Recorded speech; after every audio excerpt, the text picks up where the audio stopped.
జైసాయి master Shri మాణిక్య చరితామృతం 5వ రోజు పారాయణం. ప్రభు చమత్కార కథలు. ప్రభు చరిత్ర చమత్కారాలతో నిండి ఉంది. ప్రభు చమత్కార కథలు ఇప్పటి వరకు జనుల స్మృతిలో ఉండి వృద్ధులు ఆ విషయాలను శ్రద్ధతో చెబుతూ ఉంటారు. వాటన్నింటినీ ఇక్కడ వ్రాయడం సాధ్యం కాదు. కొన్ని ముఖ్యమైన సంఘటనలు అనుభవంలోకి వచ్చినవి మరియు విన్నవి ఇక్కడ రాయడం జరిగింది. ఇంకా వృద్ధులు చెప్పిన విషయాలు వివరంగా ఉండి అముద్రితంగా ఉండిపోయాయి. ఒక్కో కథ ప్రభు యొక్క సర్వసామర్థ్యత్వాన్ని నిరూపిస్తాయి. ప్రభు వంటి మహనీయుల చమత్కారాలు సహజంగా ఉంటాయి. సామాన్య జనులను చమత్కారంతో చకితులను చేయాలనే కారణంతో వారు కావాలని ఎప్పుడూ చమత్కారాలను ప్రదర్శించరు. వారి యోగ సామర్థ్యంతో అద్భుతాలు జరుగుతాయి. అంటే అవి ప్రభువు సహజమైన లీలలు అని శాస్త్రాలు తెలిసిన వారు కూడా ఒప్పుకుంటారు. పడవను రక్షించడం. ఒకసారి ప్రభువు దర్బారులో గాదిపై కూర్చున్నప్పుడు అకస్మాత్తుగా 2 చేతులు పైకి ఎత్తి కూర్చున్నారు. ఆ సమయంలో ఆయన శరీరంపై జుబ్బా మాత్రమే ఉంది. ఏదో అజ్ఞాత వస్తువును చేతితో ఆధారం ఇవ్వటానికి అన్నట్లుగా అనిపించింది. ప్రభువు ఇలా ఎందుకు చేస్తున్నారో అడిగే ధైర్యం ఎవరికీ కలుగలేదు. అక్కడున్న వారందరూ ఆశ్చర్యంగా చూస్తూ ఉండిపోయారు. కొంత సమయం తరువాత ప్రభువు తన చేతులను క్రిందికి దించారు.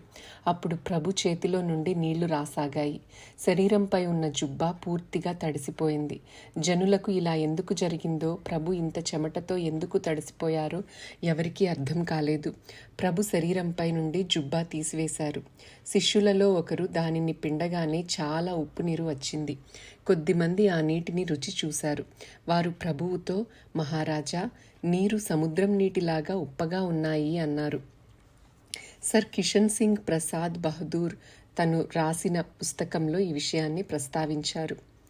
అలాషా నాచావరం అనే ఒక ముసల్మాను సత్పురుషులు రాజా బహదూర్కి ఇలా చెప్పారు. నేను చూశాను, ప్రభు చేతులు పైకి ఎత్తారు. అంతేకాదు, జుబ్బా పిండగానే నీరు ఉప్పగా సముద్రం నీటిలాగే అనిపించింది అని చెప్పడం వల్ల దానికి అధిక మహత్యం ఉంది. తరువాత ఆయన పెద్ద సత్పురుషుడయ్యారు. ప్రభు యొక్క యోగ సామర్థ్యం ఎంత విచిత్రమైనదో చూపటానికే పై విషయం అలీఫా అనే ముసల్మాను రాజా బహదూర్తో చెప్పింది పుస్తకంలో వ్రాసి ఉంచారు. కానీ ప్రభువుకి ఏం జరిగిందో కారణం ఎవరికీ తెలియలేదు. ప్రతిసారిలాగే ఎవ్వరూ అడిగే ధైర్యం చేయలేదు. కొన్ని నెలల తరువాత ముంబైకి చెందిన ఒక పెద్ద వ్యాపారి ప్రభు దర్బార్కు వచ్చారు. పూర్వం చేసుకున్న మొక్కు తీర్చడానికి అతను తీసుకువచ్చిన డబ్బును ప్రభువు ముందు గుమ్మరించారు. అప్పుడు పైన జరిగిన సంఘటన గుర్తుకు వచ్చి అందరూ ఆశ్చర్యపోయారు. లక్షలలో వ్యాపారం చేసే ఒక వ్యాపారి తన పడవలో లక్షల రూపాయల సరుకు నింపుకొని పోరుబందర్ నుండి ముంబై వస్తుండగా అకస్మాత్తుగా గాలి వాన మొదలై పడవ మునిగిపోయే స్థితికి వచ్చింది. ఆ సంకట స్థితిలో తనకు ప్రమాదంతో పాటు నష్టం జరుగుతుందని భయపడి ఏం చేయాలో వ్యాపారికి తోచలేదు. పడవ మునిగిపోతే ప్రాణం పోయినట్లే. అప్పుడు దేవుణ్ణి ప్రార్థించడం మొదలుపెట్టారు. అందరూ దేవుళ్లను ప్రార్థించారు, కానీ ఎవరూ రక్షించలేకపోయారు. ఇంతలో ఒక గృహస్థు, హుమనాబాద్ మాణిక్ ప్రభువును మొక్కుకోండి, ప్రస్తుతం నడుస్తూ మాట్లాడే ప్రత్యక్ష దైవం, భక్త కార్య కల్పద్రుమ బిరుదును కలిగిన వారు మాత్రమే ఈ సంకట స్థితి నుండి కాపాడగలరు అన్నారు. అది విని విశ్వాసంతో ప్రభువును తలుచుకుని మొక్కుకున్నారు. అలా తలవగానే ఇక్కడ ప్రభువుకి ఎవరో అర్థిస్తున్నట్లుగా అనిపించింది. అంతఃకరణ నుండి వచ్చిన తన భక్తుని పిలుపుకు ప్రభువు మనస్సు ద్రవించి కూర్చున్న దగ్గరే చేతులు పైకెత్తి పడవను మునగకుండా కాపాడారు. ప్రభువు ముందు రూపాయలు కట్టలుగా వేసి పూజ చేయడానికి ముందు జరిగింది వివరించి ప్రేమతో పూజ ఆరతి చేశారు. మీరు మొక్కుకున్న పూర్తి ధనం ఉందా అని ప్రభువు అడిగారు. వ్యాపారి గాబరా పడిపోయారు.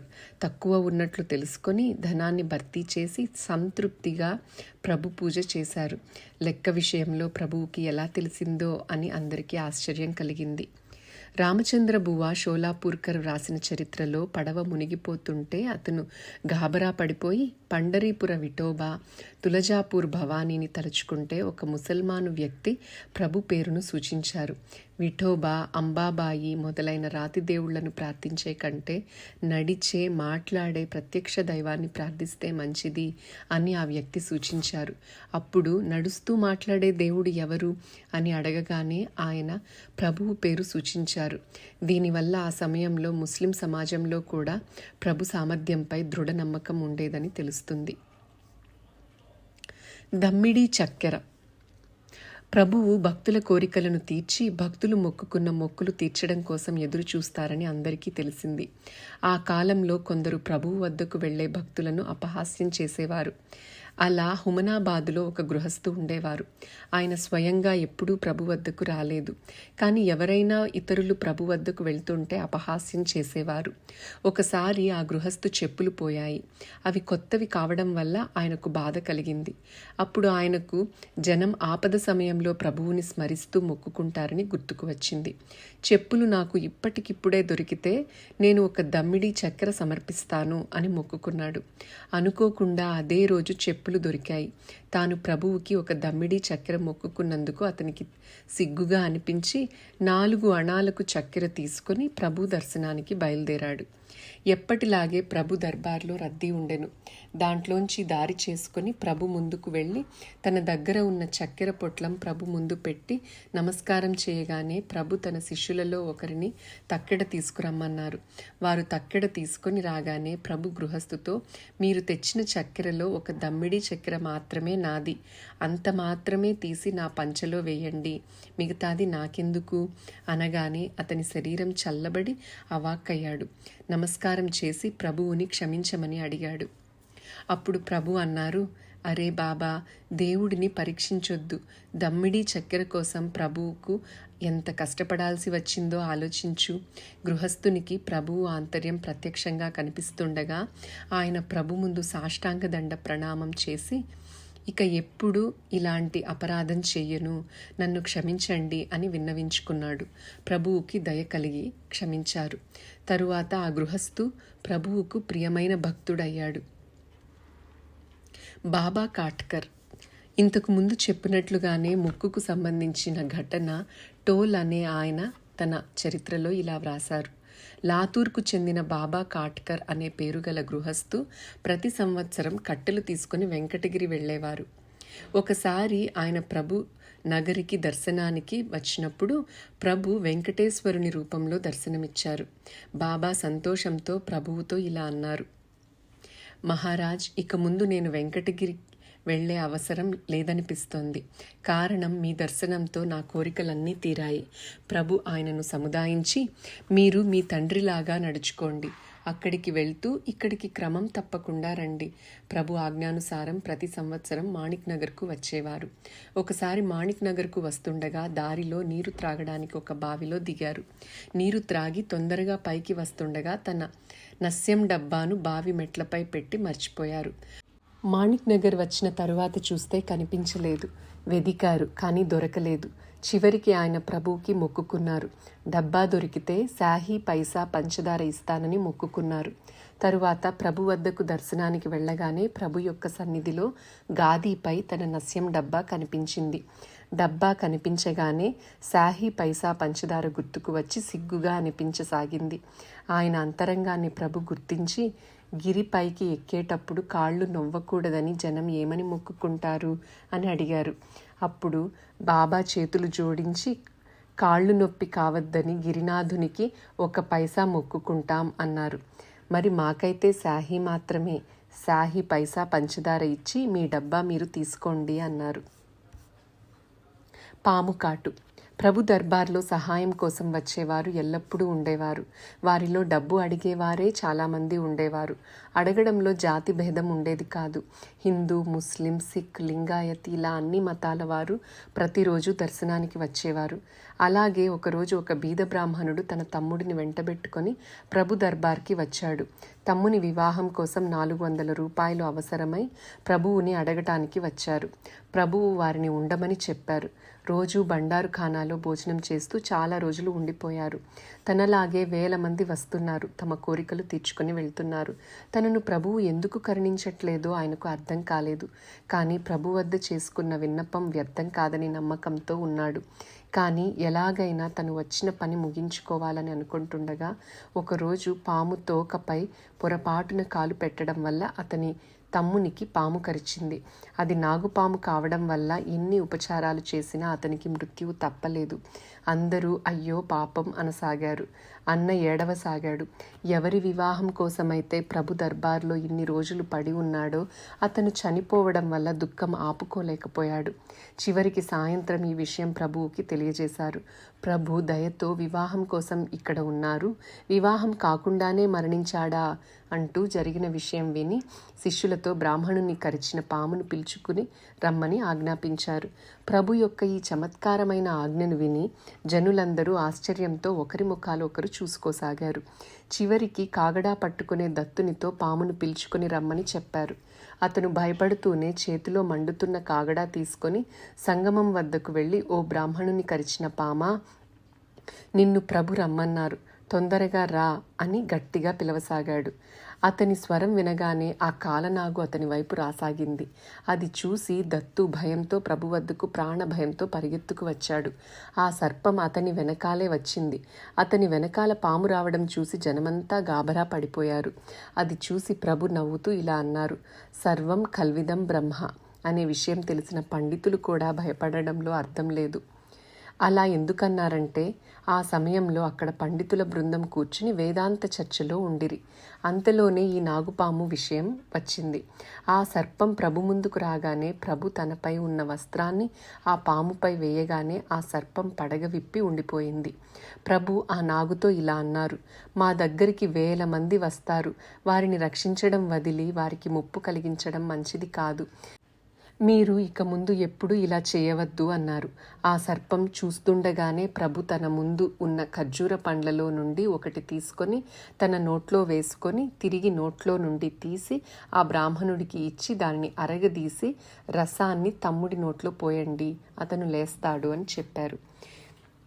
ఇంకోసారి ఇలాంటి పనులు చేయవద్దని చెప్పి ఆ సర్పాన్ని అక్కడి నుండి వెళ్ళమన్నారు. ఇక్కడ అరగదీసిన ఆ ఖర్జూర పండు రసం చనిపోయిన తమ్ముని నోట్లో పోయగానే నిద్రలో నుండి లేచినట్లుగా ఆ బ్రాహ్మణ యువకుడు లేచి కూర్చున్నాడు. ఇది చూసి అక్కడ కూర్చున్న వారందరూ ఆశ్చర్యచకితులై ప్రభు అద్భుత సామర్థ్యాన్ని ప్రశంసించసాగారు. వారిని మృత్యువు నుండి బయటకు తెచ్చిన తరువాత వారు అడిగినంత ధనం ఇచ్చి సంతోషపరిచారు. తన తమ్ముడికి మృత్యుగండం ఉందని ముందే తెలిసి ప్రభువు తన వద్దనే ఉండమన్నారని అన్నకు తర్వాత అర్థమైంది. ఈ ఆపద నుండి సురక్షితంగా బయటపడ్డామని ప్రభువుకి ఆ బ్రాహ్మణుడు ఎన్ని ధన్యవాదాలు తెలియజేశారో పాఠకులే ఊహించాలి. టెహళదాస్ తల్లి. మారుతి గుడి వద్ద టెహళదాస్ అనే పేరుగల సాధువు తన తల్లితో ఒక గుడిసెలో ఉండేవారు. ఆమె వయస్సు 125 సంవత్సరాలు.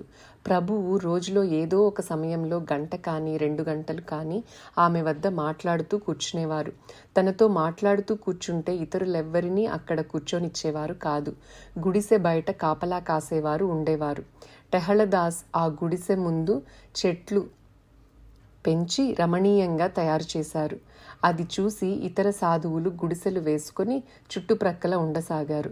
రోజు బండారు ఖానా నుండి ఆ ముసలామెకు 3 రొట్టెలు తెచ్చి ఇచ్చేవారు.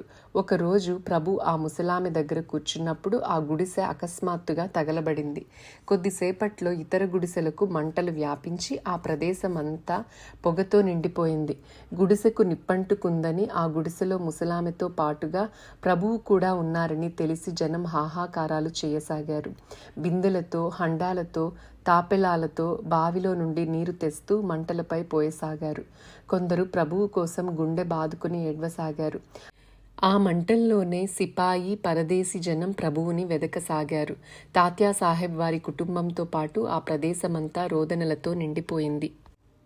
ఆ ముసలామె కూడా ఎక్కడా కనిపించడం లేదు. ప్రభు ఆ ముసలామెతో పాటు కాలిపోయారని ఊహించి ఏడ్వసాగారు. అక్కడ వాతావరణం భయంకరంగా తయారైంది. ఒక్క వెంకమ్మ మాత్రం గాది వద్ద ప్రశాంతంగా కూర్చుండిపోయింది. ఆమె మనస్సులో ఏ రకమైన బాధ కనిపించలేదు. అంతలో ప్రభు ఆ ముసలామెను వీపుపై ఎక్కించుకొని గాది వద్దకు వచ్చారు. వారు ఎక్కడి నుండి వచ్చారో ఎవరికీ అర్థం కాలేదు. ప్రభు జీవించే ఉన్నారని చూసిన వారి ఆనందం వర్ణించతరం కాదు. కానీ ప్రభు ఇంత అగ్నిలో ఎవరికీ కనిపించకుండా బయటకు ఎలా వచ్చారో ఎవరికీ తెలియలేదు. తరువాత కొన్ని రోజులకు ప్రభు ఆజ్ఞతో ఆమె ప్రభు సన్నిధిలో మరణించింది. అగ్నినారాయణుడు. ఇంతకు పూర్వ అధ్యాయంలో యజ్ఞానికి సంబంధించిన వివరణ ఇవ్వడం జరిగింది. ఆ యజ్ఞానికని తీసుకువచ్చిన సామాగ్రి ఆ యజ్ఞంలోనే ఉపయోగించాలి, అందులో ఏమీ మిగల్చరాదు అని ప్రభు ఆజ్ఞాపించినా కూడా వంట సామాగ్రి గది చూసుకునేవారు తమ అలవాటు ప్రకారం నెయ్యి బిందెలు, కొంత సామాగ్రి తీసి ఉంచారు. ఈ విషయం తాత్యాసాహెబ్ గారికి తెలుసు. ఒకరోజు తాత్యాసాహెబ్ ప్రభు సన్నిధిలో కూర్చున్నప్పుడు అకస్మాత్తుగా గోసాయి, బైరాగుల సమూహం ప్రభు దర్బార్లో ప్రవేశించారు. వారికి వండుకోవటానికి సామాగ్రి అందజేయవలసిందిగా ప్రభు ఆజ్ఞాపించారు. వంట సామాన్ల గదిలో నెయ్యి ఉందా అని ప్రభు ప్రశ్నించగానే లేదు అని తాత్యాసాహెబ్ గారు అన్నారు. వంట సామాగ్రి గదిలో ఉండే మనిషి కూడా లేదు అనగానే హుమనాబాద్ నుండి తీసుకుని రావలసిందిగా హుకుం జారీ చేశారు. ఇది జరిగి అర్ధగంట, గంట తరువాత అదే గదిలో నిప్పంటుకుందనే సమాచారం అందింది. ఇది విని తాత్యాసాహెబ్ గారు లేచి తొందరగా వెళ్ళబోయారు. కానీ ప్రభు ఆయనను అక్కడే కూర్చోబెట్టుకున్నారు.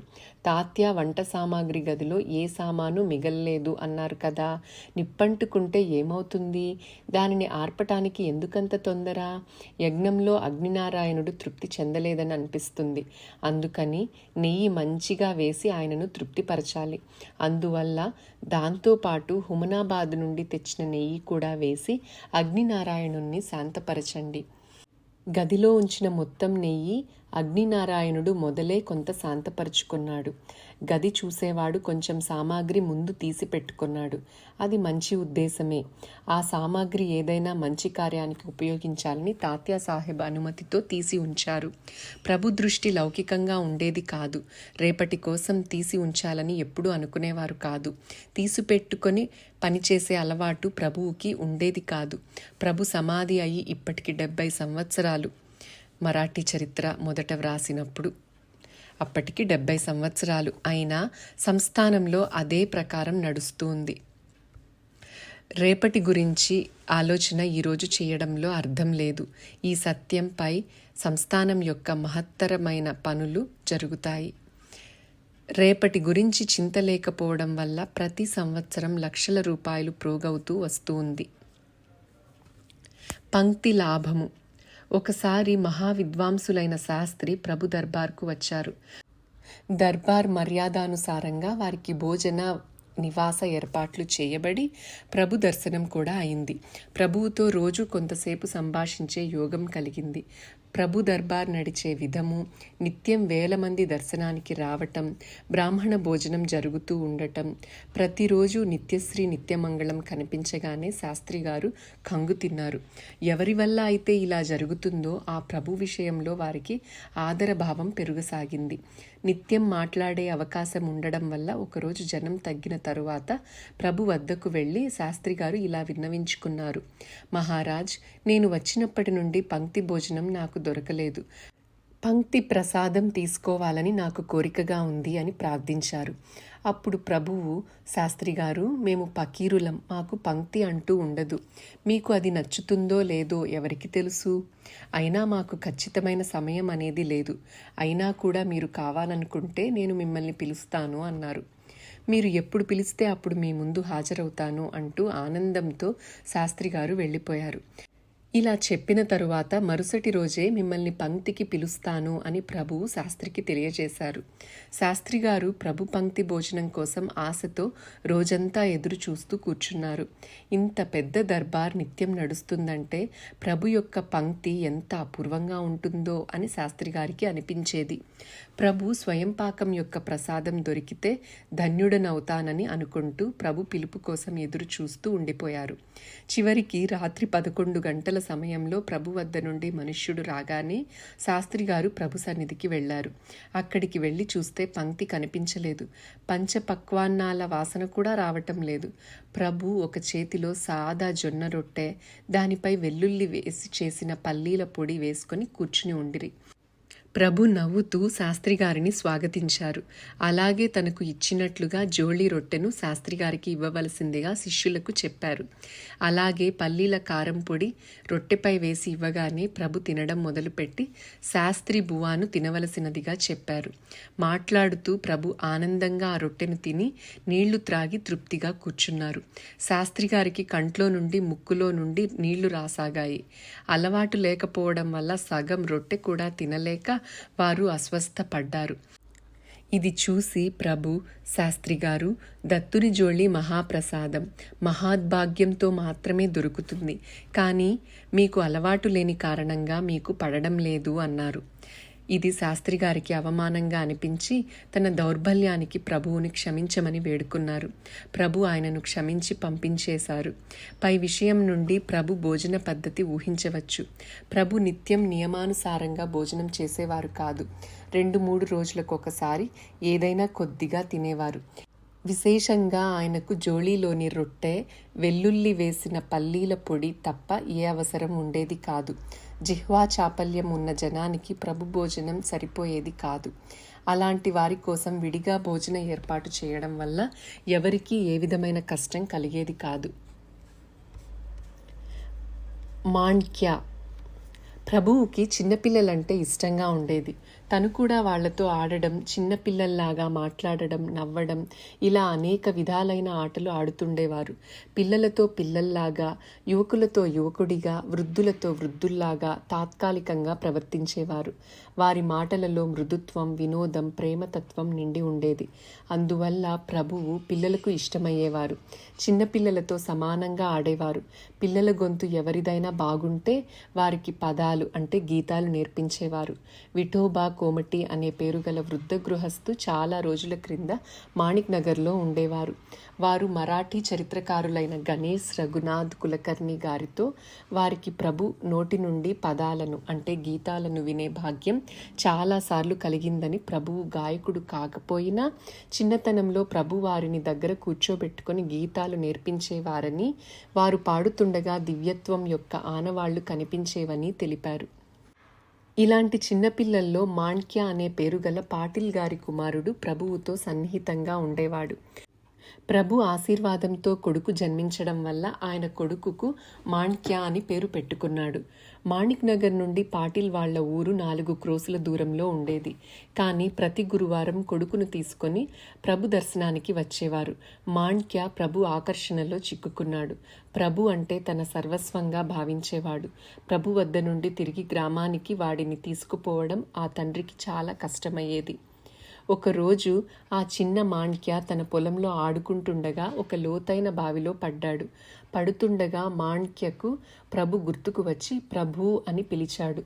భక్తుల మరియు అందులో మాణిక్య వంటి ముగ్ధ బాలునికి కలిగిన ముప్పుకు ప్రభు వెంటనే స్పందించి వెళ్లి రక్షించారు. ఎలాంటి దెబ్బ తగలలేదు. అంతేకాదు, నిత్యం ప్రభు వద్ద ఆడుతున్నట్లుగానే ఆ బావిలో వాడికి అనిపించసాగింది. ఇక్కడ మాణ్క్య తల్లిదండ్రులకు వాడు బావిలో పడిన విషయం తెలిసి భయంతో పరిగెత్తుకొచ్చారు. తల్లి స్వరం విని మాణ్క్య మాట్లాడసాగాడు. అందరికీ ఆశ్చర్యం కలిగింది. ఇంత లోతైన బావిలో పడ్డ పిల్లవాడు ఎలా బతికాడు? అప్పుడు తల్లి, బాలా, ఇంకా నీవు ఎలా బ్రతికి ఉన్నావు అని అడిగితే మాణ్క్య, నేను ప్రభువుతో ఇక్కడ ఆడుకుంటున్నాను అన్నాడు. ఇది ఎలాంటి వింతో ఎవరికీ అర్థం కాకపోవడం వల్ల ఆశ్చర్యంతో జనం తాడును క్రిందకి విడిచారు.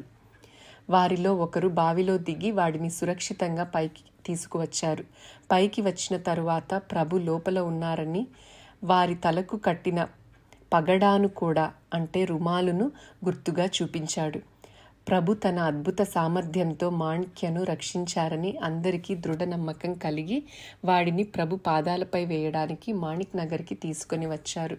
ప్రభు వాడిని దగ్గరికి తీసుకొని వీపుపై చేతితో నిమురుతూ ప్రేమతో, నేను బావిలోకి వచ్చానని ఎందుకు చెప్పావు అన్నారు. తుల్జాపూర్ భవానీ.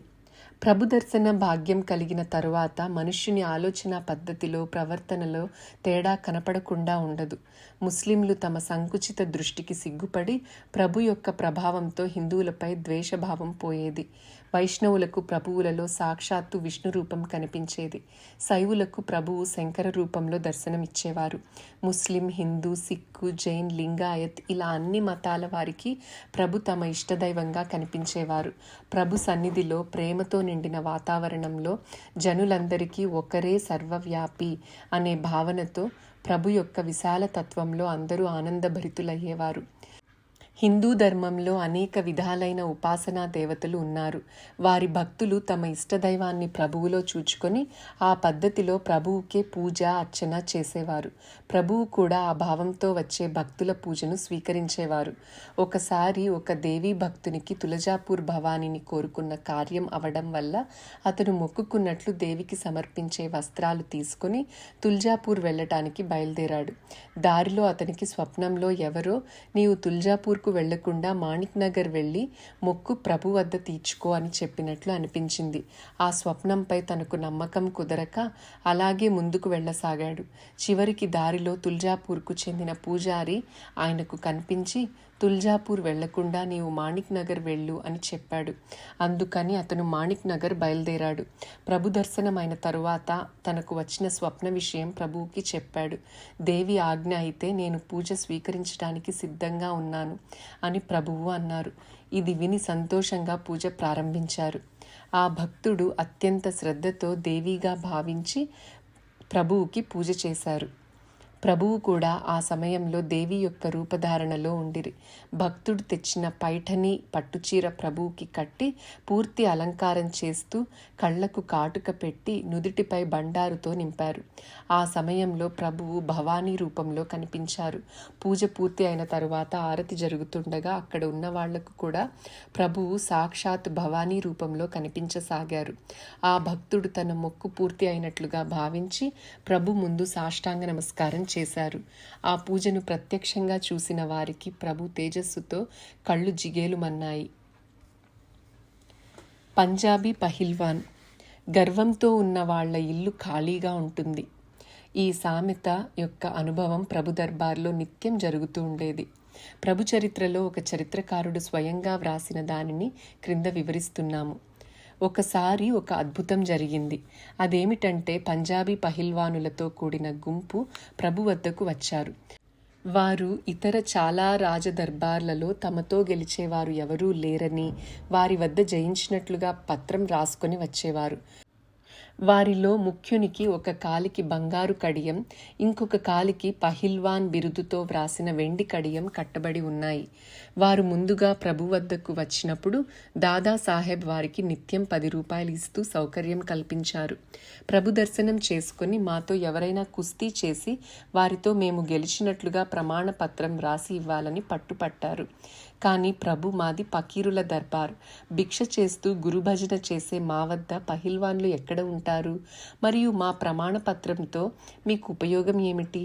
ఒకరోజు గురు దర్బార్ యొక్క రొట్టె ప్రసాదంగా తీసుకొని మీ దారిన మీరు వెళ్ళండి. సద్గురు కృపతో 4 దిక్కులా మీ పేరు వ్యాపిస్తుంది.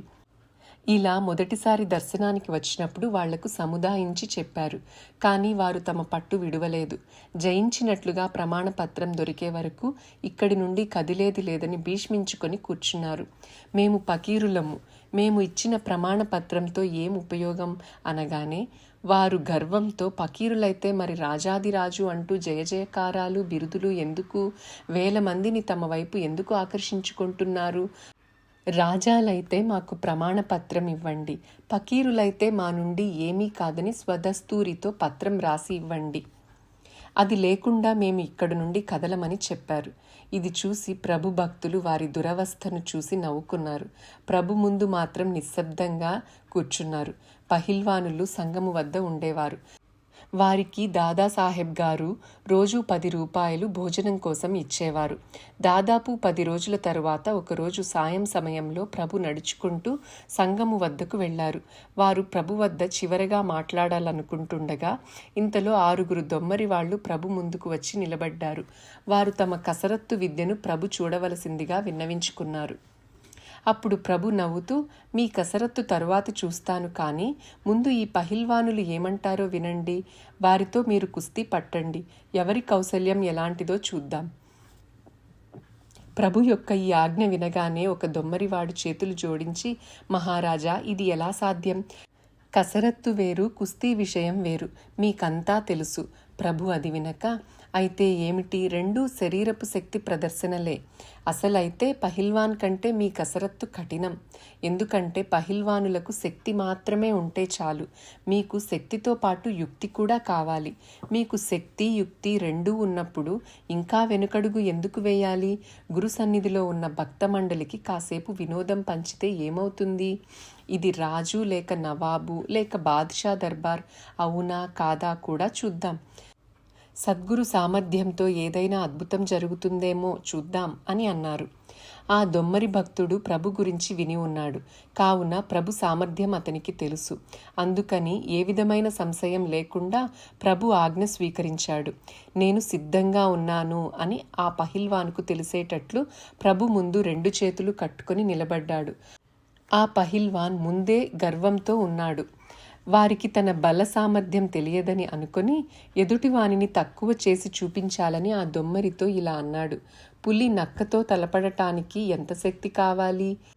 నీవు నీ విద్యను ప్రదర్శించు, నేను పంజా విసిరితే చస్తావు అంటూ నవ్వుతూ అన్ని వైపులా చూస్తూ నిలబడ్డాడు. అప్పుడు ప్రభు దొమ్మరితో ఇలా అన్నారు. చూడు, పహిల్వాన్ సిద్ధంగా ఉన్నారు. నీవు చూపించు గురువు సటకా యొక్క పరాక్రమం అని ప్రభు తన సటకాను భూమిపై తాకించారు.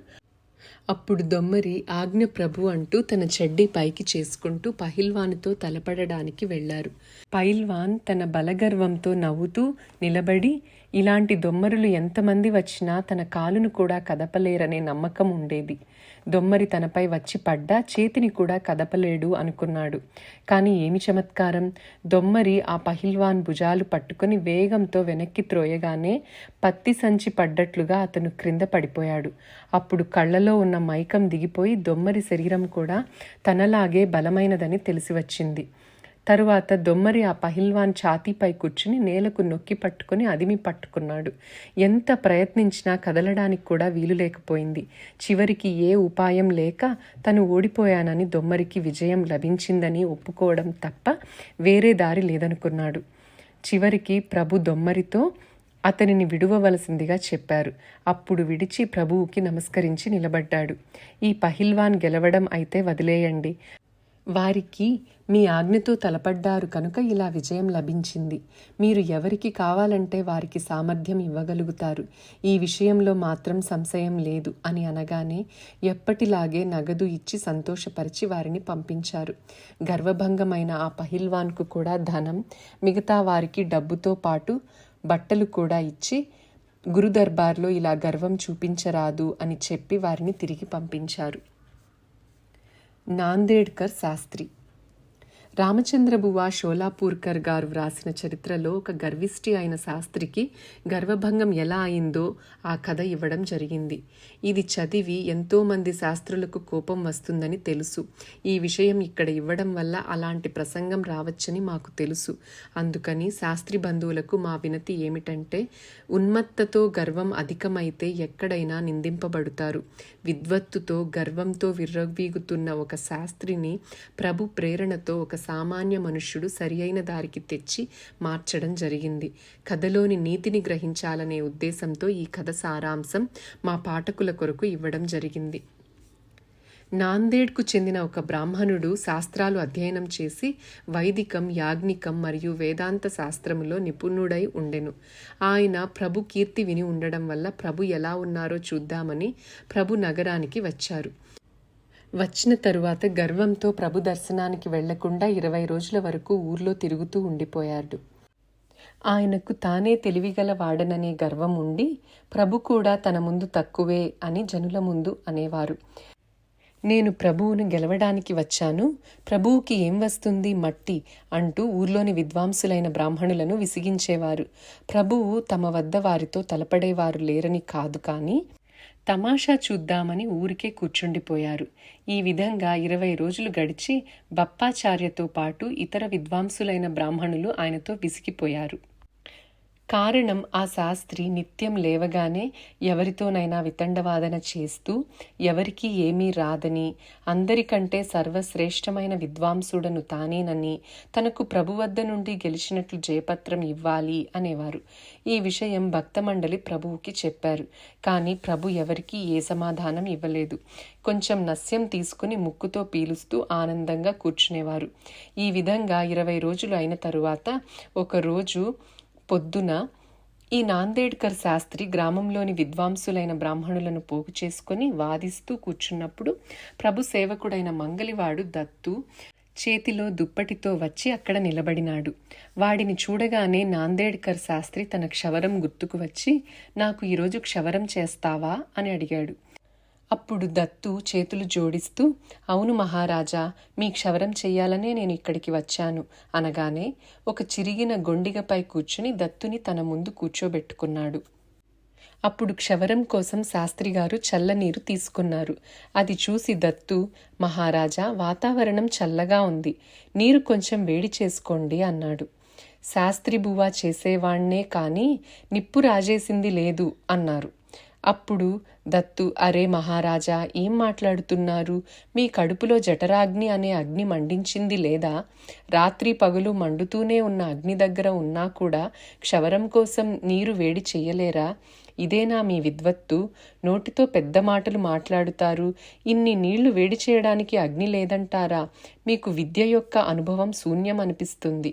విద్య, బ్రాహ్మణ తేజస్సు ఉంటే జఠరాగ్నిపై ఈ నీరు వేడి చేయండి అని దత్తు అనగానే శాస్త్రి బువ్వ కోపంతో, మూర్ఖ, చిన్న నోటితో పెద్ద ముద్దను తీసుకుంటావా? నా వంటి విద్వాంసుడైన బ్రాహ్మణుడిని మంగలివాడివైన నీవు అవమానం చేస్తావా? నోటిని అదుపులో ఉంచుకొని మాట్లాడు, లేదంటే ఈ నీటి గిన్నె నీ జఠరాగ్నిపై వేడి చెయ్యి చూద్దాం అని శాస్త్రిబువ్వ అనగానే దత్తు వెంటనే వెల్లకిలా పడుకుని తన కడుపుపై బొడ్డు వద్ద సుమారు 5 నిమిషాలు నీటిని పెట్టుకున్నాడు. ఇంతలో నీరు చాలా వేడితో సలసలా మరిగిపోయాయి. అది చూసి శాస్త్రిబువ్వకు ఆశ్చర్యం కలిగి గర్వం దిగిపోయింది.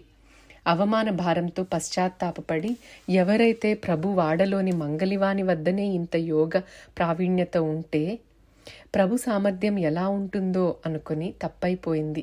నేను ఇక్కడికి వచ్చి ప్రభువుని దర్శించకుండా వ్యర్థంగా 20 రోజులు గడిపి బ్రాహ్మణులతో ద్వేషాన్ని పెంచుకొని వారిలో ఆగ్రహం పెంచడంలోనే సమయం వెచ్చించాను. నా అంత మూర్ఖులు ఈ ప్రపంచంలో ఎవ్వరూ ఉండరు అని అనుకుని దత్తు కాళ్ళు పట్టుకొని నన్ను ప్రభు వద్దకు తీసుకొని వెళ్ళు అన్నాడు. అప్పుడు దత్తు శాస్త్రిగారు కాళ్ళు పట్టుకొని, మీ వంటి విద్వాంసులైన బ్రాహ్మణులను ప్రభు వద్దకు తీసుకుని వెళ్లే యోగ్యత నాకు లేదు. ఈ పని బప్పాచార్యులు మొదలైన బ్రాహ్మణ బృందంలోని వారు చేస్తారు అంటూ శాస్త్రిగారిని బప్పాచార్యులకు అప్పగించారు. బప్పాచార్యులు శాస్త్రిగారిని ప్రభు వద్దకు తీసుకుని వెళ్తే వారికి ఆదర సత్కారాలు చేసి శాలువా, దోతుల జోడు, పగిడి మరియు 200 రూపాయలు ఇచ్చి సంతృప్తిపరిచి సన్మానించి పంపించారు. సిక్ మతస్థుని ముడుపు. గోపన్పల్లి అనే గ్రామంలో ఒక సిక్ మతానికి చెందిన గృహస్థు నివసిస్తుండేవారు. ఆయన ప్రభువుపై భక్తి ఉండి గురునానక్ లాగే ప్రభువుని కూడా పూజనీయులుగా భావిస్తుండేవారు. ఆయన భార్య కూడా ప్రభు భక్తురాలే. వారిద్దరూ అప్పుడప్పుడు మొక్కుకున్న ముడుపు 15 రూపాయలు అయ్యాయి. ప్రభు దర్శనం అయిన తరువాతే పూజ ఆరతి చేసి ఈ ముడుపు ప్రభు ముందు పెట్టాలని వారి సంకల్పం. సంకల్పానుసారంగా ఇద్దరు మాణిక్ నగర్కు చేరుకున్నారు. సంగమంలో స్నానం చేసి ప్రభు పూజ కోసం సామాగ్రిని సమకూర్చుకొని పూజకు పేడా కావాలని ఆ సిక్ 1 రూపాయి పేడా కొనుక్కొని రావడానికి హుమనాబాద్కు వెళ్ళాడు. సంగమంలో ఆయన భార్య ఎండలో కూర్చుని ఉంది. భర్త హుమ్నాబాద్ నుండి పేడా తెచ్చిన తరువాత పూజ చేసి ముడుపు అర్పించాలని వారిద్దరి కోరిక. ముడుపు కట్టింది భార్య వద్ద ఉంచి భర్త హుమ్నాబాద్కు వెళ్ళాడు. ఇంతలో ప్రభు వద్ద ఉండే ఒక బ్రహ్మచారి ఈ సిక్ స్త్రీని వెతుక్కుంటూ సంగమ ప్రదేశానికి వచ్చాడు. నేనే ఆ సిక్ స్త్రీని అని ఆమె చెప్పగానే ఆ బ్రహ్మచారి, నీ దగ్గర ఉన్న 15 రూపాయల ముడుపు నాకు ఇవ్వు. ప్రభు ఈ ముడుపు కోసం నన్ను ఇక్కడికి పంపించారు అన్నాడు. తామైతే ఈ ముడుపు విషయం ఎవరికీ చెప్పలేదు. ప్రభు యొక్క ఈ ఆజ్ఞ విని ఆమె ఆశ్చర్యచకితురాలైంది. భర్త ఇంకా రావలసి ఉందని, అతను వచ్చిన తరువాత ఆయనను అడిగి ఇవ్వాలి అనిపించింది. కానీ అలా అనడానికి నోటి మాట రాలేదు. భర్త ఏమన్నా సరే ప్రభు ఆజ్ఞ శిరసావహించాలనిపించి బట్టలో కట్టిన ముడుపును ఆ బ్రహ్మచారికి ఇచ్చివేసింది. ముడుపు తీసుకుని బ్రహ్మచారి వెళ్ళిపోయాడు. హుమ్నాబాద్ నుండి భర్త వచ్చిన తరువాత జరిగింది చెప్పడం మర్చిపోయి తొందరగా పూజ సామాగ్రి తీసుకుని ప్రభు వద్దకు వెళ్లారు. ఇద్దరూ ఆనందంగా పూజ చేశారు. పూలమాల మెడలో వేసి తెచ్చిన పేడ ప్రభు ముందు ఉంచారు. అప్పుడు తనకి ముడుపు విషయం గుర్తుకు వచ్చి పేడాతో పాటు పెట్టాలని భార్యను ఆ విషయం అడిగాడు. అంతలో ప్రభు తానే ఇలా అన్నారు, 15 రూపాయల ముడుపు మాకు ముందుగానే ముట్టింది. మేము ఆ రూపాయలు ఈ యాత్రికులకు ఇచ్చామని వారిని చూపించారు. ఏం జరిగిందో ముందు సిక్కి తెలియలేదు. పూజ అయిన తరువాత జరిగిన విషయం భార్య చెబితే చాలా సంతోషించాడు. ప్రభు కృప తమపై ఉండడం వల్లనే అలా జరిగిందని, తన భార్య చేసిన మంచి పనికి భార్యకు కృతజ్ఞత తెలిపాడు. ప్రభు దర్బార్లో షిరిడి సాయిబాబా. ఒకసారి ప్రభువు దర్బార్లో కూర్చున్నప్పుడు తేజోవంతమైన శరీర కాంతి కలిగిన 13 నుండి 14 సంవత్సరాల కిశోరావస్థలో ఉన్న ఒక ఫకీరు ప్రభు వద్దకు వచ్చారు. ఆయన తలకు పటక అంటే రుమాలు కట్టుకుని శరీరంపై జుబ్బా వేసుకుని ఉన్నారు. వారి చేతిలో ఒక చిన్న లోటా ఉండెను. అది ప్రభు ముందు పట్టుకుని ప్రభువును ఉద్దేశించి, సాయి మేరా లోటా బర్దే అన్నారు. సాయి నా లోటా నింపి ఇవ్వండి. ప్రభు వద్ద తాత్యా మహారాజుల వారు కూర్చుని వేదాంత చర్చ చేస్తూ ఉండిరి. వారి దృష్టి ఆ ఫకీరు వైపుకి వెళ్ళలేదు. అందుకని ప్రభు ఆయనను పిలిచి ఆ ఫకీరు చేతిలోని లోటా తీసుకుని రూపాయలతో నింపి ఇవ్వవలసినదిగా చెప్పారు. తాత్యా మహారాజుల వారు చర్చలో నిమగ్నమవడం వల్ల ఆ లోటాను తీసుకుని కుప్పగా ఉన్న రూపాయలను మాట్లాడుతూనే ఆ లోటాలో నింపసాగారు. ఎంత సమయం గడిచినా లోటా మాత్రం నిండడం లేదు. దగ్గర ఉన్న అన్ని రూపాయలు అయిపోవడం చూసి ఆయన ఆ లోటాను అలాగే ప్రభువుకు ఇచ్చి మళ్ళీ వేదాంత చర్చలో మునిగిపోయారు. ఫకీరు అలాగే నిశ్శబ్దంగా చూస్తూ నిలబడ్డారు. ప్రభు ఆ లోటాను తీసుకొని 2 ఖర్జూర పండ్లు కొన్ని పూలు వేయగానే లోటా నిండిపోయింది. ప్రభు నవ్వుతూ, సాయి తీసుకోండి అంటూ ఫకీరుకు ఆ లోటాను ఇచ్చారు. ఫకీరు ఆ 2 ఖర్జూర పండ్లు పూలు మాత్రం తీసుకొని ఇంతే చాలు అంటూ లోటాను ప్రభు ముందు బోర్లించారు. అందులో నుండి లోటాలో ఉన్న దానికంటే ఎన్నో రెట్ల రూపాయలు కుప్పలుగా పడ్డాయి. ఫకీరు ప్రభు వద్ద తల వంచి నమస్కరించి వెళ్ళిపోయారు. తాత్యా మహారాజుల వారు మాట్లాడడంలో నిమగ్నమై ఉండిరి. జరిగిన విషయం ఆయనకు అర్థం కాలేదు. అప్పుడు ప్రభువు, తాత్యా, ఎలాంటి మనుష్యులు ఇక్కడికి వస్తారో ఎందుకు వస్తారో చూడకుండా అర్థం లేని చర్చ చేస్తూ కూర్చున్నావు. ఆ ఫకీరు లోటా నింపడం రాలేదు, కానీ తను గుమ్మరించిన రూపాయల కుప్పను చూడు అన్నారు. ఇది వినగానే తాత్యా మహారాజ్ ఆ కుప్ప వైపు చూశారు. అది చూసి ఆశ్చర్యపోయి ఆ ఫకీరు ఎవరో తెలుసుకోవాలని ప్రయత్నం చేశారు. ఫకీరును వెదకటానికి 4 దిక్కులా మనుష్యులను పంపించారు, కానీ ఎక్కడా ఆ ఫకీరు కనిపించలేదు. ఆ ప్రభు దర్బారులో ఫకీరు వేషంలో వచ్చిన తేజోవంతమైన యువకుడు వేరెవరో కాకుండా సాక్షాత్ శ్రీ షిరిడి సాయిబాబా అయి ఉండిరి. సాయిబాబా సంస్థాన్ షిరిడీ నుండి ప్రకాశింపబడిన అచ్యుత్ యశ్వంత్ దోండే వ్రాసిన శ్రీ సాయిబాబా అవతార్వ కార్య గ్రంథము యొక్క ఆధారముగా ఫకీరుల వేషంలో స్వయంగా సాయిబాబాయే ప్రభు దర్బారుకు వచ్చి ఉండిరని ఖచ్చితంగా తెలుస్తుంది. ముస్లిం ధర్మంలోని పెద్ద పెద్ద ధర్మాధికారులు ప్రభు దర్శనానికి వచ్చేవారని పై విషయం వివరించిన రామకృష్ణ పంత్ తహసీల్దారు అనేవారు. ఈ కథకు ముందు సిక్ మతస్థుని ముడుపుకు ముందు వచ్చే 2 విషయ కథలు రామకృష్ణ పంత్ గారి నుండి తెలిసినవి. కాశీయాత్రకు పోయే బ్రాహ్మణుడు. ఒక బీదవాడైన బ్రాహ్మణుడు తన భార్యతో కలిసి కాశీయాత్రకు వెళ్లాలనే కోరికతో మాణిక్ నగర్కు వచ్చాడు. ప్రభు దర్శనం చేసుకుని ప్రసాదం ఇవ్వమని అడిగాడు. ప్రభువు ఒక శిష్యుడికి వంట సరుకులు ఉంచే గదిలో ఏమైనా ఉందేమో చూసి రమ్మని పంపించారు. శిష్యుడు ఆ గదికి వెళ్లి చూసి ఏమీ లేదని తిరిగి వచ్చాడు. ఎన్నిసార్లు అడిగినా ఏమీ లేదని చెప్పసాగాడు. తరువాత ఇంకో శిష్యుడిని పిలిచి ఆ గదిలో నుండి చేతికి ఏది వస్తే అది తీసుకుని రావలసిందిగా చెప్పారు. ఈయనకు 10-15 మినుముల గింజలు కనిపించాయి. అవి తీసుకొని ప్రభు వద్దకు వచ్చాడు. ప్రభు వాటిని తీసుకొని ఒక కాగితంలో వేసి ఒక పువ్వు వేసి పొట్లం కట్టి బ్రాహ్మణుని చేతికి ఇస్తూ, ఇది ఒక డబ్బాలో వేసి నిత్యం పూజ చేయండి అని చెప్పారు. అలాగే కాశీయాత్రకు బయలుదేరవలసిందిగా చెప్పారు. ప్రభు వద్ద నుండి దారి ఖర్చులకు డబ్బు దొరుకుతుందని ఆ బ్రాహ్మణుడు ఆశపడ్డాడు. కానీ అది దొరకక ఆ బ్రాహ్మణుడు నిరాశ చెందాడు. ఆయన భార్య మాత్రం తెలివిగలదై ఉండెను. ప్రభువుపై ఆమెకు భక్తి ఉండెను. ప్రభు చేతి ప్రసాదంతో తమ కార్యం సఫలమవుతుందని పూర్తి నమ్మకం ఉండడం వల్ల దొరికిన దానితో సంతోషపడింది. ఆ దంపతులు ప్రసాదం తీసుకుని కాశీ వెళ్లడానికి ప్రయాణమయ్యారు. 2 కోసులు నడిచిన తరువాత దారిలో ఉన్న గ్రామంలో ఆదర సత్కారాలతో పాటు 10 రూపాయలు కూడా దొరికాయి. ప్రభు ప్రసాదం యొక్క మహిమ ప్రథమ అనుభవం చూసి ఆయన భార్య ఆనందించింది. ఆమె ఎప్పుడూ ప్రభుస్మరణ చేస్తూ ఉండేది. తరువాత కూడా ద్రవ్య ప్రాప్తి, భోజన ప్రాప్తి కలిగి యాత్ర నిర్విఘ్నంగా జరిగింది. దారిలో ఎలాంటి కష్టం కలుగకుండా, ద్రవ్యలోటు కూడా ఎక్కడా రాకుండా ఆనందంగా యాత్ర పూర్తి చేసుకుని తమ గ్రామానికి వెళ్ళటానికి ముందు ప్రభువును దర్శించుకోవాలని మాణిక్ నగర్కు వచ్చారు. దర్శనం చేసుకుని పూజ చేశారు. ఆరతి అయిన తర్వాత ప్రభు మెల్లగా, మా వస్తువు ఒకటి మీ దగ్గర ఉంది, అది తిరిగి ఇవ్వండి, మీ పని నిర్విఘ్నంగా అయిపోయింది కదా, అది ఉంచుకొని ఏం చేస్తారు అని ప్రభు అనగానే డబ్బాలోని పొట్లం తీసి ఇచ్చారు. ప్రభు అది విప్పగానే మినుములకు మొలకలు వచ్చి ఉన్నాయి. కొద్దిసేపు వాటి వైపు చూసి వాటిని దూరంగా పారేశారు. ఒకరోజు ఉండి మరుసటి రోజు తమ ఊరికి వెళ్లారు. దారిలో ఎక్కడా ముందు జరిగినట్లు భోజన వసతి దొరకలేదు.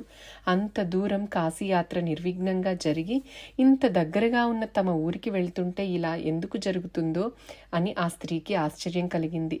భర్త వద్ద ఈ విషయం ప్రస్తావిస్తుండగా ఇదంతా ఆ ప్రభు ఇచ్చిన పొట్లం మహత్యం అని అర్థమైంది. ప్రభు తమ మహిమను ఆ పొట్లంతో చూపించారు. ప్రభు దయతో తమ కాశీయాత్ర కోరిక ఫలప్రదమైందని అనుకున్నారు. ఐనుద్దీన్ ఉస్తాద్. చిటుగుప్ప అనే గ్రామంలో ఐనుద్దీన్ సాహెబ్ అనే పేరు గల ఒక ముస్లిం పండితుడు ఉండేవారు. ఈయన ఉపాధ్యాయుడు. సర్కారీ కచేరీలో పూర్వకాలంలో అరబ్బీ నేర్పించేవారిని నియమించేవారు. ఐనుద్దీన్కు తన విద్యపై చాలా గర్వంగా ఉండేది. చిటుగుప్పలో కొంతమంది బ్రాహ్మణుల పిల్లలు వీరి వద్ద పార్సీ నేర్చుకోవడానికి వెళ్లేవారు. ఈ విధంగా రామకృష్ణ పంత్ కూడా వెళ్లేవారు. ఐనుద్దీన్ బ్రాహ్మణులను నిందిస్తూ ఉండేవాడు. పిల్లలకు అది తప్పుగా అనిపించేది. కానీ వారికి వాదన చేసే శక్తి లేకపోవడం వల్ల నిశ్శబ్దంగా ఆయన అనేది భరించేవారు. ప్రభువుకు సంబంధించిన విషయంలో కూడా అసంబద్ధంగా మాట్లాడేవాడు. మనుష్యులు ఇతర మనుష్యుల పూజ చేయడం, నమస్కరించడం తప్పు, ఇలా చేసేవారందరూ మూర్ఖులు అని ఎప్పుడూ అంటూ ఉండేవాడు. ఒకసారి రామకృష్ణ పంత్ తన తండ్రి, మామతో ప్రభు దర్శనానికి వెళ్తుండగా ఐనుద్దీన్ ప్రభు ఎలాంటి వారో చూద్దామని మాణిక్ నగర్కు వాళ్లతో పాటు వచ్చాడు. ప్రభు దగ్గరికి వెళ్ళగానే ముఖంలో తేడా కనిపించింది. తన సమక్షంలో 1000 మంది పూజ చేయడం, సాష్టాంగ నమస్కారం చేయడం కనిపించింది. ఈ సమయంలో మాత్రం మనుష్యులకు పూజ చేయడం పరమేశ్వరునికి విరుద్ధంగా పెద్ద తప్పు చేయడం అవుతుందని, దాని ఆధారమైన ఖురాన్లోని వాక్యాన్ని చెప్పాడు. అది విని ప్రభు వారి జ్ఞానానికి మెచ్చుకున్నారు. అప్పుడు ఆయన అక్కడ కూర్చున్న వారి వైపు గర్వంగా చూశాడు. అలా మాట్లాడుతూనే తనకు విరుద్ధంగా ప్రభువు ఖురాన్లోని 7-8 వాక్యాలు అని చూపించారు. తమ పవిత్ర గ్రంథం యొక్క ఇంత సూక్ష్మ జ్ఞానం ప్రభువుకి ఉండడం చూసి అతని గర్వం పూర్తిగా దిగిపోయింది. ప్రభు ముందు మాట్లాడే ధైర్యం కూడా పోయింది. ప్రభుకున్న జ్ఞానంలో రూపాయిలో అణా పైసా వంతు కూడా తనకున్న జ్ఞానం సరిపోదని ఒప్పుకున్నాడు. ఇంకా తాను జ్ఞానం యొక్క తలుపు దగ్గరే ఉండి లోపలికి వెళ్ళలేకపోయానని, ప్రభులాంటి సర్వజ్ఞులతో వాదం చేసే మూర్ఖమైన పని చేశానని పశ్చాత్తాపపడి ప్రభు కాళ్ళు పట్టుకున్నాడు. ఇప్పటి వరకు తాను అపరాధం చేశానని క్షమించమని వేడుకున్నాడు. అప్పుడు ప్రభు మాటలతో ఆయనను సమాధానపరిచి నిజమైన ధర్మరహస్యం చెప్పారు. అప్పటి నుండి ఐనుద్దీన్ నడవడికలో తేడా కనిపించింది. హిందువులపై ద్వేషాన్ని విడిచిపెట్టాడు. దునియా మే ఏక్ పరబు సచ్ హై, బాకీ సబ్ ఝూఠ్ హై. ఈ ప్రపంచంలో ప్రభువు ఒక్కరే సత్యమైన వారు, మిగిలిందంతా మిథ్య. ఇలా ఎప్పుడూ అంటూ ఉండేవారు. ఐనుద్దీన్ స్వభావంలో పరివర్తనలో వచ్చిన మార్పు చూసి రామకృష్ణ పంత్ మరియు ఆయన తండ్రి చాలా సంతోషపడ్డారు. ఈ సంఘటన జరిగిన తరువాత ఐనుద్దీన్ సాహెబ్ ప్రభుకు పరమభక్తుడై తరువాత ఎప్పుడూ హిందూ ధర్మాన్ని దూషించలేదు. శరణాపల్లి బ్రాహ్మణుడు. శరణాపల్లి నాందేడ్కు దగ్గరలో నిజాం సంస్థానానికి చెందిన పురాతన సంస్థానం. నిజాం రాకముందు ఇది స్వతంత్రంగా ఉండేది. ఈ సంస్థాన ప్రాంతంలో నివసించే కుటుంబానికి చెందిన ఒక బ్రాహ్మణుడు ప్రభు యొక్క కీర్తి విని దర్శనానికి వచ్చాడు. ఆ కాలంలో ప్రయాణ సాధనాలు అంటే ఎడ్లబండ్లపై లేదా గుర్రంపై స్వారీ చేస్తూ వచ్చేవారు. ఆ బీద బ్రాహ్మణుడు గుర్రంపై స్వారీ చేస్తూ వచ్చాడు. దారిద్ర్యంతో తినడానికి ఏమీ లేక, గుర్రానికి ఏమీ పెట్టలేక 15 రోజులు గడిపి ప్రభు కృప కలుగక విసిగిపోయి నిరాశతో తన ఊరికి తిరిగి వెళ్లాలనుకున్నాడు. అది తన దౌర్భాగ్యం అనుకుని విసిగిపోయి వెనుతిరిగాడు. ఇక్కడ ప్రభు నిద్ర నుండి లేచి ఒక మనిషిని పిలిచి, శరణాపల్లికి చెందిన బ్రాహ్మణుడు, అతనితో పాటు ఒక గుర్రం ఉంది, ఇప్పుడే ఇక్కడి నుండి వెళ్ళాడు, చాలా దూరం వెళ్లకుంటే ఆయనను పిలుచుకొని రా అన్నారు. ప్రభు ఆజ్ఞ ప్రకారం ఆ బ్రాహ్మణుని ప్రభు వద్దకు తీసుకుని వచ్చాడు. ప్రభు దర్శనం కాగానే ఆనందాశ్రువులు రాలసాగాయి. సాష్టాంగ ప్రణామాలు చేశాడు.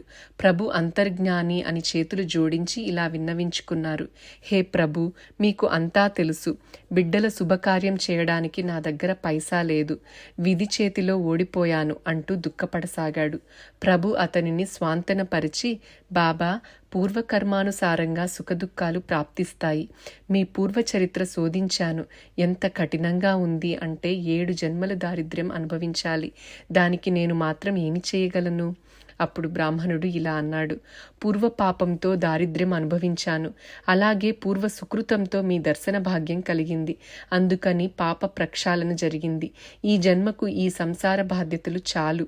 మళ్ళీ ఇంటికి వెళ్తే ఆత్మహత్య చేసుకోవాలనిపిస్తుంది. అందుకని తీర్థయాత్ర చేసి ప్రారబ్ధ పాపం తీర్చుకోవడమే మార్గం అనిపిస్తుంది. ప్రభువుకు ఆయనపై దయ కలిగింది. తన కాళ్లపై ఉన్న తులసీ దళాలను హుండీ అని ఇస్తూ, ఇది బాలాజీకి ఇవ్వు, వారు నీకు 2000 రూపాయలు ఇస్తారు అని చెప్పారు. ప్రభు ఆజ్ఞ ప్రకారం ఆయన తిరుపతి బాలాజీ వద్దకు వెళ్లారు. మరుసటి రోజు బాలాజీ రథం ఊరేగింపుగా బయలుదేరింది. ఆ బ్రాహ్మణుడు ప్రభు ఇచ్చిన తులసీ దళాన్ని బాలాజీ కాళ్లపై ఉంచి దూరం నుండే ప్రార్థించాడు. రథం ఆగిపోయి ముందుకు పోవడం లేదు. సేవకులు అన్ని ప్రయత్నాలు చేసి అలసిపోయారు. చివరికి మహంతులు భక్తులందరినీ ఉద్దేశించి ఇలా అన్నారు. ఎవరైనా బాలాజీకి తమ సంకెళ్ళు వేశారా? అలా ఎవరైనా వేస్తే ముందుకు వచ్చి తెలియజేయండి. ఇది విని ఆయన ప్రభు ఇచ్చిన తులసీదళ రూపంలో ఉన్న హుండీ కథ నివేదించాడు. మహంతులు ఆ బ్రాహ్మణుని పంచలో ధనం వేయగానే శ్రీ వెంకటేశుని రథం ముందుకు నడవసాగింది. మహంతులు ఆ బ్రాహ్మణునికి ఆదర సత్కారాలు చేసి పంపించారు.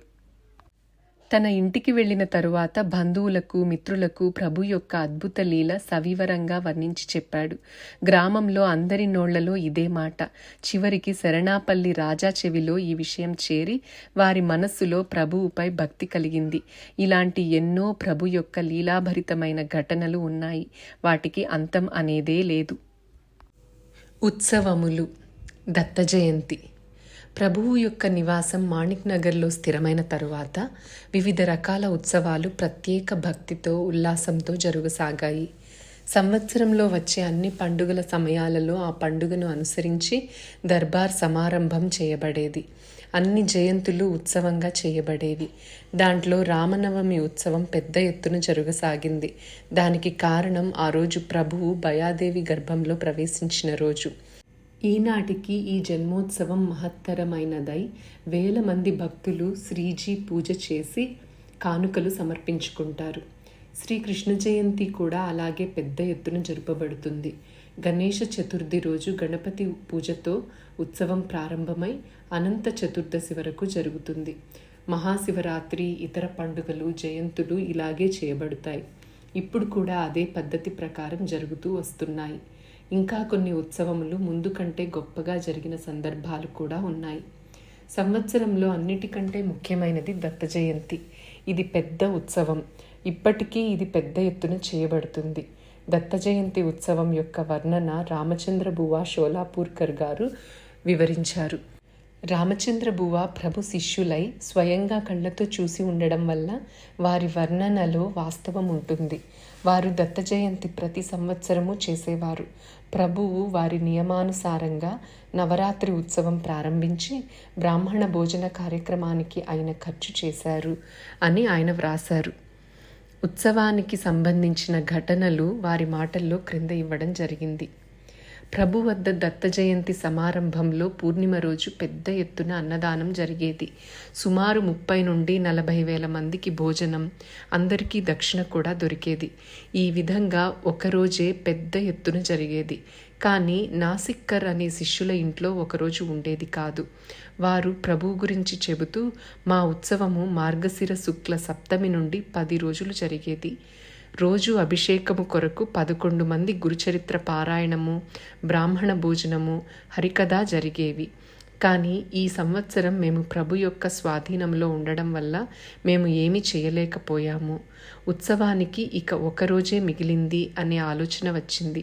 ఇంతలో ప్రభు నన్ను దగ్గరికి పిలుచుకొని అప్పాచార్యులకు, దయాళు దాసులకు నా సమక్షంలో కార్యభారాన్ని అప్పగిస్తూ, రేపటి నుండి నాసిక్కర్ వాళ్ళ ఇంట్లో దత్తోత్సవం ఉంది. అభిషేకం చేయడానికి 11 మంది బ్రాహ్మణులు, ఒకరు గురుచరిత్ర పారాయణము కొరకు, ఒకరు తులసి సమర్పించుటకు, ఇలా 13 మంది బ్రాహ్మణులను నియమించి రోజు 300 మంది భోజనం చేసేటట్లు 10 రోజులకు సరిపోయే సరుకులను సమకూర్చాలి. అవసరమైనంత వంట పాత్రలు, ఇంకా ఇతర వస్తు సామాగ్రి, దేవుడిని నిలపడానికి అవసరమైన సుశోభితమైన స్థలం తయారు చేసి ఇవ్వాలని చెప్పి 300 రూపాయలు ఇచ్చి దక్షిణ మొదలైన వాటికి ఖర్చు చేయాలని ఆజ్ఞాపించారు. 4 నిమిషాలలో మా ఉత్సవానికి సర్వం సిద్ధమైంది. ఈ విషయం 4 నెలల క్రింద చర్చించి ఉండిరి. ఆ విషయం ప్రభు గుర్తుపెట్టుకుని రేపు ఉత్సవం ప్రారంభం అవుతుందని తెలిసి అన్ని విధాలా తయారు చేశారు. దీనివల్ల ప్రభు యొక్క దూరదృష్టి, స్మరణ శక్తి మరియు నమ్మిన వారిపై అభిమానం ఎంతటితో కూడా తెలుస్తుంది. ఇలా 10 రోజులు దత్త జయంతి ఉత్సవం చాలా బ్రహ్మాండంగా జరిగేది. ఎక్కడైతే సాక్షాత్ ప్రభు యొక్క సహకారం దొరుకుతుందో అక్కడ లోటు ఉండేది కాదు. 9 రోజులు కీర్తనలు, సంగీత కార్యక్రమాలు, నాట్యం, వేదఘోష, బ్రాహ్మణ భోజనము మొదలైనవి ఆనందంగా జరిగేవి. జన్మదినం రోజు చాలా ఆహ్లాదంగా అనిపించింది. 1000 మంది నిండి ఉన్నారు. ప్రభు మహారాజ్ స్వయంగా వచ్చి గాదీపై ఆసీనులయ్యారు. ఆ వైభవము ఏమని వర్ణించగలం? ఈ విధంగా దత్తాత్రేయుల జన్మదినం జరిగిన తరువాత మరుసటి రోజున పెద్ద ఎత్తున భోజన ఏర్పాటు జరిగేది. కానీ ఆ రోజు మా వద్ద ఏ విధమైన సామాగ్రి లేదు మరియు స్వయం పాకం కూడా లేదు. అప్పుడు నాకు చాలా ఆశ్చర్యం కలిగింది. 9 రోజుల వరకు 300 నుండి 400 మందికి మహారాజు భోజన ఏర్పాట్లు చేశారు. చివరికి భోజన సంతర్పణ రోజు ఏమీ లేకుండా ఎలా ఉంది అన్న ఆలోచనతో ఉన్నాను. ఇంతలో ప్రభు వైపు పెద్ద పంక్తి కూర్చునే ఏర్పాటు జరిగింది. సుమారు 25,000 మంది బ్రాహ్మణులు పోగయ్యారు. అంతేకాక బండారుఖానాలో 150 మంది స్వయం పాకం చేస్తూ ఉండిపోయారు. 200 పాత్రలలో భోజనం తయారు చేయబడింది. రొట్టెల దొంతరలు పర్వతంలాగా పడసాగాయి. 4 దిక్కులా ముగ్గులు వేసి పాత్రలు వాటిపై పెట్టారు. దాంట్లో చట్నీ, కూరలు, రొట్టెలు, వడలు, పులుసు మొదలైనవి వడ్డనకు తయారు చేయబడ్డాయి. రద్దీలో ఎవరు ఎవరితో మాట్లాడుతున్నారో తెలిసేది కాదు. కొందరు మడికట్టుకొని తమ చెంబులు తీసుకొని పంచపాత్ర మొదలైనవి వెతుక్కుంటూ కనిపించారు. కొందరు తమ పిల్లలను రామ, గోపి, చిన్న అంటూ విస్తళ్ల దగ్గర కూర్చోవడానికి పిలవసాగారు. ఒకవైపు పురుషుల పంక్తి, మరోవైపు స్త్రీల పంక్తి కూర్చున్నారు. పసిపిల్లలు ఏడ్వడం వల్ల ఒకటే రద్దీ అయిపోయింది. ఇదంతా నేను నిశ్శబ్దంగా చూస్తూ నిలబడి ఉండిపోయాను. ఇంతలో గాది వద్ద నైవేద్యం, వైశ్వదేవం తయారీ జరిగి ఆరతికి సమయమైంది. అందుకని ఉపాధ్యేబువ ప్రభు ఆజ్ఞతో పంచపాత్రను చేతిలో పట్టుకొని వచ్చి నన్ను తీసుకెళ్లాడు. అప్పుడు ప్రభువు నా సమక్షంలో ఉపాధ్యేబువాకు ఈరోజు నైవేద్యం, వైశ్వదేవం ఈ నాసిక్కర్ వాళ్ల చేత్తో చేయించండి అని ఆజ్ఞాపించారు. అప్పుడు మా అందరికీ ఆశ్చర్యం అనిపించి నా కళ్ళు ఆనందాశ్రువులతో నిండిపోయాయి. నైవేద్యం వైశ్వదేవం అయి వడ్డించడమైన తరువాత గాది మరియు ప్రభు యొక్క ఆరతి నా చేత్తోనే జరుపబడి బాజా, తాళాలు, మృదంగము, శంఖము, నగారా ఇలాంటి వాద్యాలతో చివరికి 20,000 మంది భోజనాలకు ఉదకం ప్రభు నా చేత్తో విడిపించారు. అప్పుడు బ్రాహ్మణులు భోజనానికి కూర్చున్నారు. ఇలా భోజనాలు జరగడం చూసి నేను ధన్యుడనై మహాభారతంలో ధర్మరాజు చేసిన రాజసూయ యాగం గుర్తుకు వచ్చింది. నిజంగా ఇలాంటి సంతర్పణ ఊరికే చూడ్డం కూడా మహాభాగ్యంగా అనుకోవాలి. ఆహా, ప్రభు యొక్క లీల అగాధమైనది. భోజనానికి కూర్చున్న వారికి మరియు కడుపులో పెరుగుతున్న బిడ్డకు కూడా దక్షిణ ఇవ్వబడింది. మాణిక్ నగర్లో అన్నిటికంటే పెద్ద ఉత్సవం ఇదే. ముస్లింలు కూడా ఇందులో భాగం వహిస్తారు. అన్ని మతాల వారు ఉత్సవం తమ ఉత్సవంగా భావిస్తారు. విఠ్ఠలరావు తాలూకుదారు, ఆయన క్రింద పనిచేసే వారంతా ఈ ఉత్సవ సమయంలో వచ్చి శారీరక కష్టం చేసేవారు. పంక్తి ఏర్పాట్లు వీరి బాధ్యతగా ఉండేది. 1,000 మందికి అన్నం వండటానికి కావలసిన పెద్ద పెద్ద వస్తువులు బండారు ఖానాలో అన్నీ ఉత్సవానికి ముందే తయారు చేసి పెట్టేవారు. ఉత్సవానికి వచ్చేవారికి ఎలాంటి అసౌకర్యం కలుగకుండా చూసుకునేవారు. చిన్నపిల్లల కోసం ఆ ప్రదేశమంతా తిరిగి వెతికి పాలను అందించేవారు. ఈ ఉత్సవం ఇప్పటికీ ఇలాగే జరుగుతుంది. తరువాత ఈ ఉత్సవం 5 రోజులుగా జరిగేది. కానీ 15 రోజుల వరకు ఆ ప్రభావం ఉంటుందనడానికి ఏ విధమైన సంశయం లేదు. మార్గశిర శుద్ధ ఏకాదశి నుండి పౌర్ణమి వరకు ఇప్పటికీ ఈ ఉత్సవం నియమానుసారంగా జరుగుతుంది. పూర్వం దత్త జయంతి ఉత్సవం ఎలా ఉండేదో ఇప్పుడు జరిగే దత్త జయంతి ఉత్సవం చూస్తే తెలుస్తుంది. రకరకాలైన ప్రజలు ఈ ఉత్సవ సమయంలో ఒక చోట చేరేవారు. దేశం మొత్తం నుండి అనేక రకాలైన జనులను ప్రతి సంవత్సరం ఈ ప్రదేశంలో చూడవచ్చు.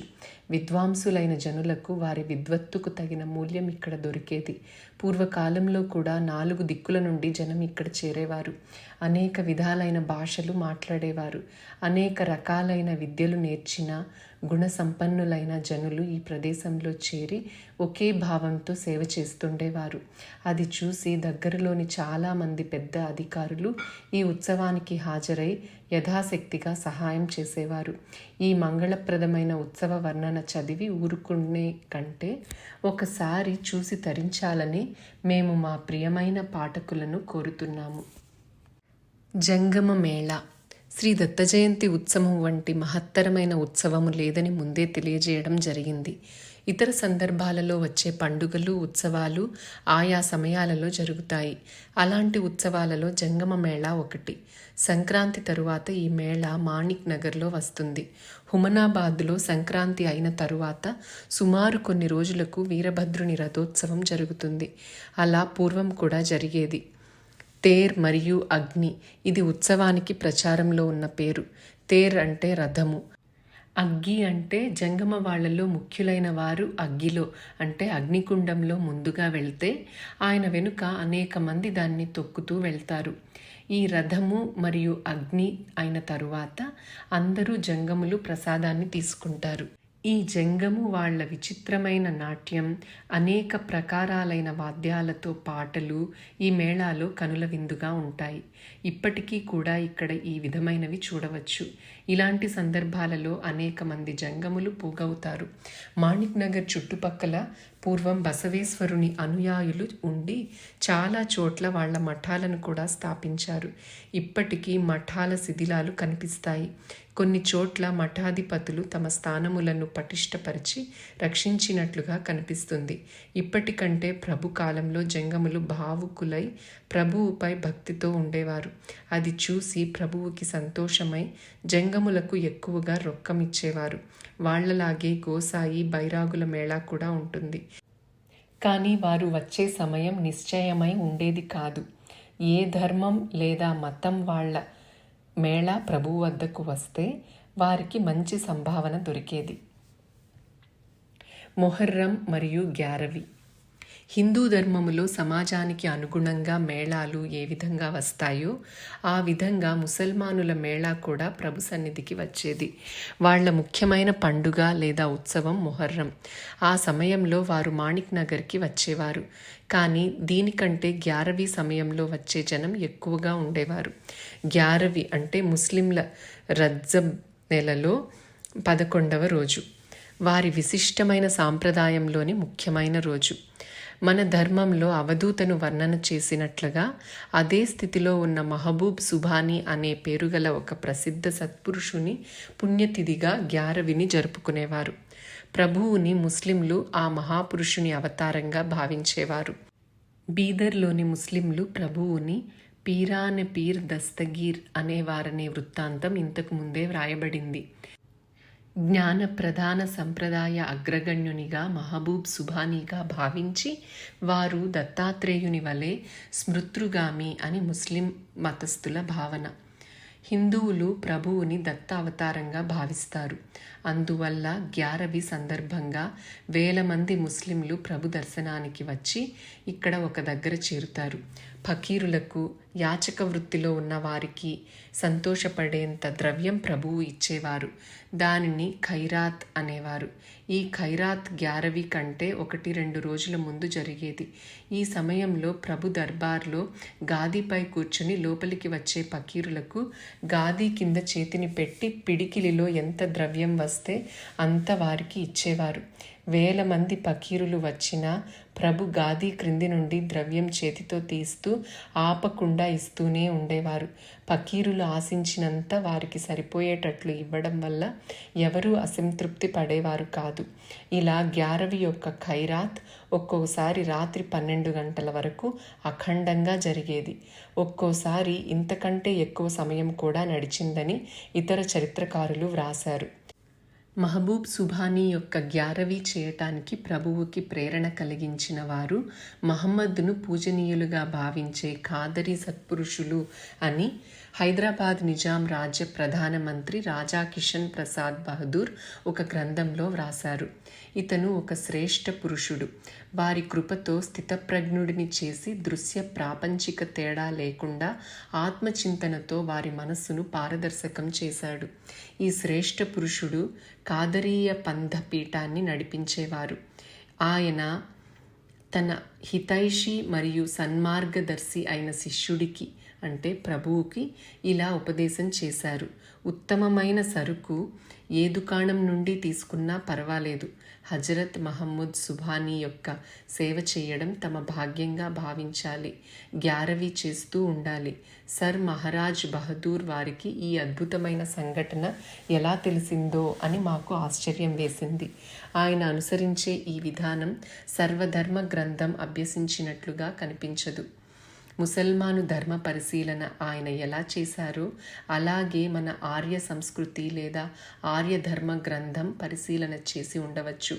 పార్సీ మరియు అరబ్బీ భాషలతో పరిచయం ఎలా ఉందో అలా సంస్కృతి పరిజ్ఞానం ఉంటే మన గ్రంథ భండారం యొక్క మహత్యం ఆయనకు తెలిసేది. ఉత్తమ్ మాల్ కోన్ త్యాహి దుకాణ్ తున్ ఘ్యావా.